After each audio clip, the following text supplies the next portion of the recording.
No matter what an NFL team does the season before, they enter the following season looking to improve. Some teams accomplish that and are further able to execute massive turnarounds. Other teams try in vain, only to fail, falling to depths they never could dream of. But then there are those in the middle.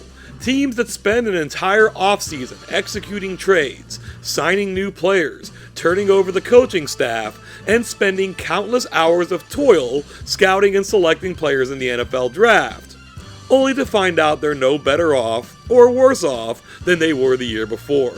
An entire year of work to remain steady. Today we will be counting down the 10 most stagnant teams of the entire Super Bowl era, and we will be doing that by using C-Score, this channel's metric for evaluating each and every team during the Super Bowl era beyond just its record. For a deeper explanation of C-Score, be sure to check out the description of this video. We're keeping this pretty simple. The smaller the movement of C-Score in either direction from one season to the next, the more steady that team is. Thank you for joining us today. Let's get this thing started. Coming in at number 10 is a team that this channel has covered, once or twice before, the 2005 San Diego Chargers. Now, despite only going 9-7, the Chargers played the league's hardest schedule and outscored it by over 100 points, earning a C-score of 21.623. That record was a touch too much to overcome though, and they saw a slight decrease from the 2004 squad. That team went 12-4 and made the playoffs with a C-score of 21.811.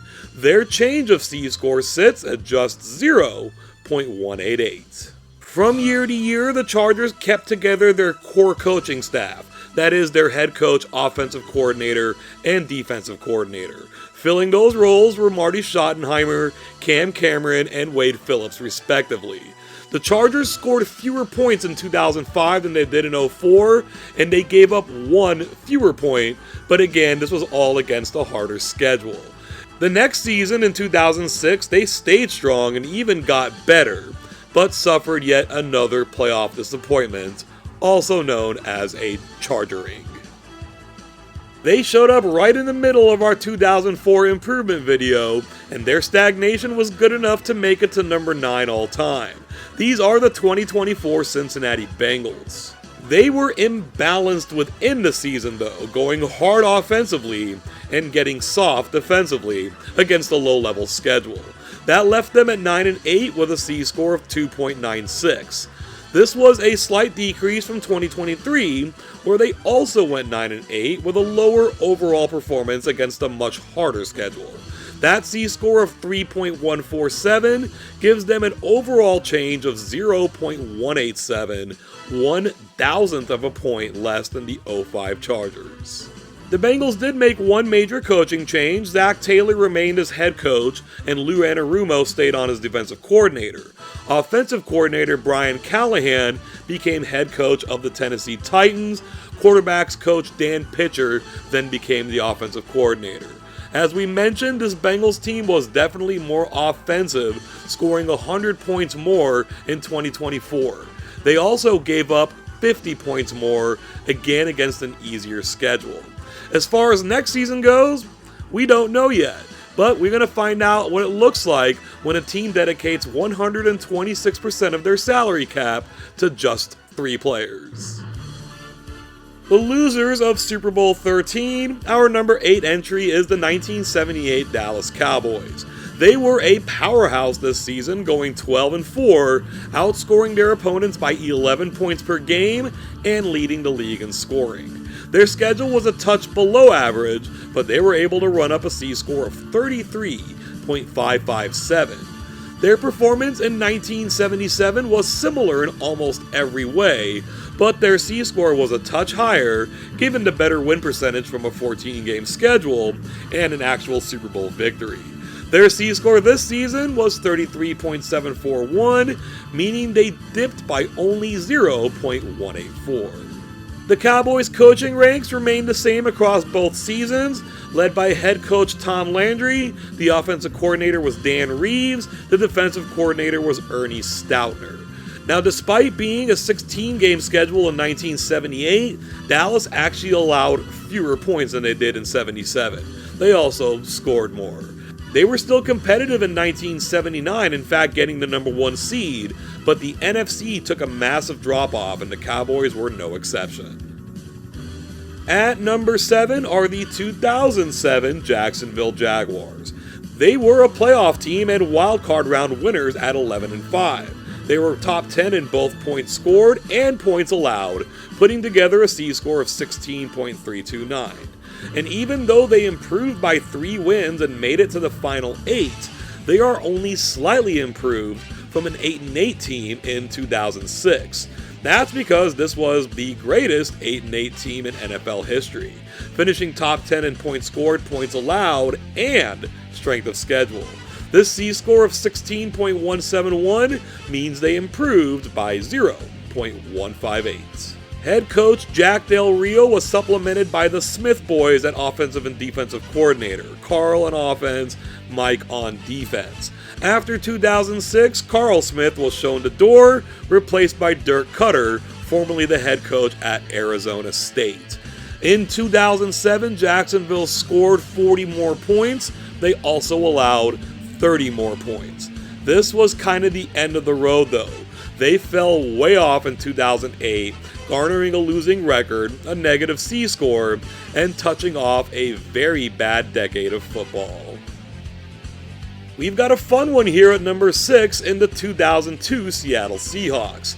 Even though they saw little change on the field, they saw a whole lot of change off of it as they moved from the AFC to the NFC. This group is basically what a slightly below average football team looks like, with their C-score of negative 3.803. They had a winning record in their final season in the AFC, but everything else looked about the same, leaving them with a C-score of negative 3.957. That gave them a slight improvement of 0.154. They may have moved conferences, but head coach Mike Holmgren brought the coaching staff with him. Gil Haskell remained as offensive coordinator, with Steve Sidwell at defensive coordinator. Seattle got more offensive in 02, scoring 54 more points, but their defense struggled to about the same level. In 2003, they were much improved, getting a winning record and a double-digit C-score, making a wild-card appearance. We need only tick back the clock a few seasons for our number 5 entry, the 1997 Pittsburgh Steelers. This was a good team with some good numbers that made it to the AFC Championship game, locking in a C-score of 13.174. They didn't enjoy as much on-field success the season prior, but they do grade out a touch higher, mostly on the backs of a better performing defense. This season, they landed a C-score of 13.319, leaving them with a small drop-off in 97 of 0.145. Head coach Bill Cowher and offensive coordinator Chan Gailey were there for both seasons. 1996's defensive coordinator Dick LeBeau took the same job in Cincinnati, so Cowher brought in Jim Haslett, formerly the Saints defensive coordinator. Pittsburgh was better offensively in 97, scoring 28 more points, but the defense took a hit, allowing 50 more points. This was all against a harder schedule, though. The Steelers weren't quite the same in 1998 as they entered a reloading process, dropping to a 7-9 record and a near-negative double-digit C-score. It's time to revisit the Dallas Cowboys at number 4 with the 1981 team. Dallas were their usual selves during this period, going 12-4, outscoring their opponents by 90 points, and advancing to the NFC Championship game, which they famously lost after Dwight Clark made the catch. Their C-score this season of 20.026 slightly outpaces what they accomplished in 1980, where they also went 12-4 and advanced to the NFC Championship game only to fall short. This C-score lands at 21.887, meaning they improved by 0.139. Even going back to 1977, the Dallas Cowboys had the same core coaching staff. Tom Landry at head coach, Dan Reeves at offensive coordinator, and Ernie Stoutner at defensive coordinator. However, for the 1981 season, Dan Reeves left to become the head coach of the Denver Broncos. The closest thing the Cowboys had to an OC in 81 was Jim Myers, who was the O-line coach and the assistant head coach. The Cowboys weren't the same offensively in 81, scoring almost 100 fewer points than they did the year before, but the defense was improved, all against a harder schedule. 1982 was a strike-shortened NFL season, but the Cowboys still had a remarkably similar season, once again losing in the NFC Championship game. Coming in at number 3 are the 2023 Tennessee Titans. They were nothing special during this season, going 6-11 with a middle-of-the-road defense and a slightly above-average strength of schedule, never holding a winning record at any point during the year. Their C-score of negative 9.201 was only slightly better than it was in 2022, where they attained a 7-10 record but held worse numbers across the board. Their C-score of negative 9.335 means they nudged upward by a total of 0.134. Head coach Mike Vrabel employed offensive coordinator Todd Downing and defensive coordinator Shane Bowen in 2022.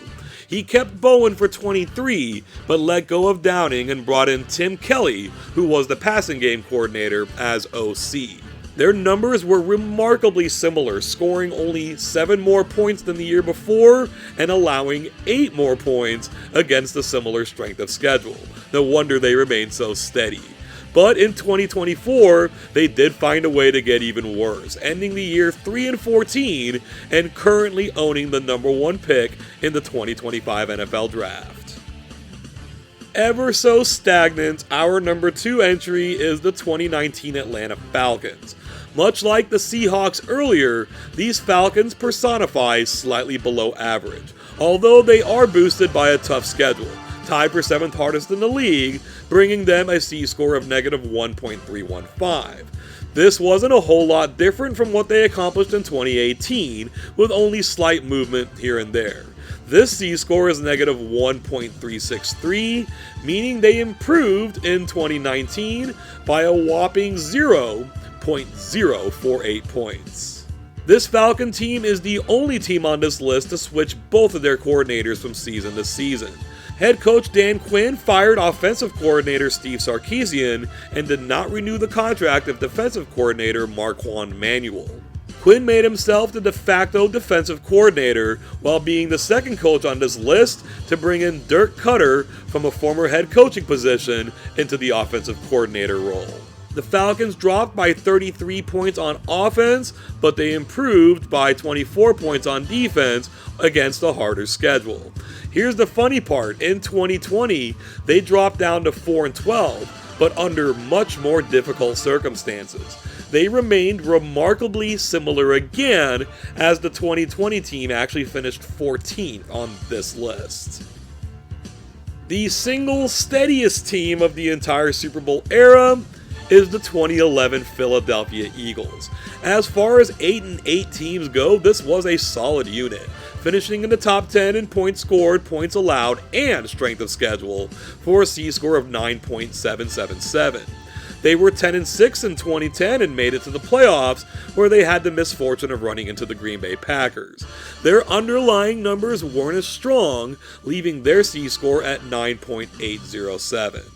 That means that after an entire offseason of shuffling and an entire season of play on the field, the Philadelphia Eagles saw their C-score diminish by an entire 3/100ths of a point.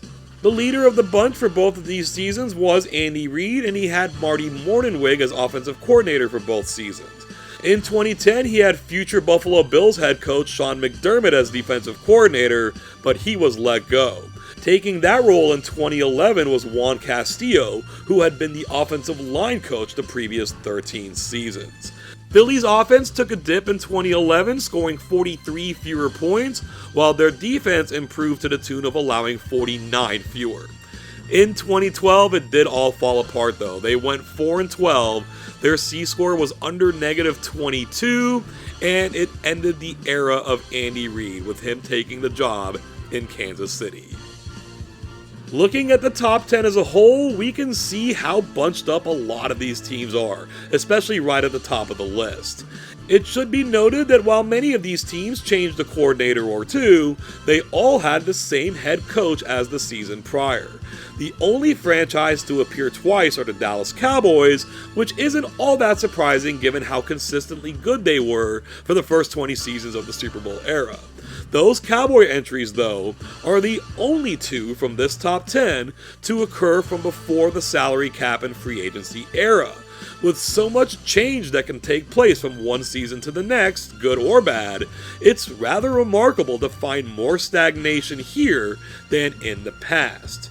We were split right down the middle. 5 of these teams saw a slight improvement, while 5 saw a slight decline. No team here was able to win a Super Bowl within 5 seasons, although the Eagles came closest at 6, while the Bengals and the Titans still have time to make that happen. Thank you so much for making it to this point in the video. Do the whole YouTube thing if it so moves you. Like it, share it, subscribe to the channel, and ding that bell to be notified about all our future releases. Let me know what you think about all of this. Are you as surprised as I am to see 4 times as many teams from the free agency and salary cap era than from before it? Was there someone on the list who surprised you? Someone else you thought should have been included? Sound off on these topics or anything else you may have on your mind down there in the comments section below. Thank you once again for joining us today, and until next time, I hope you have an awesome day.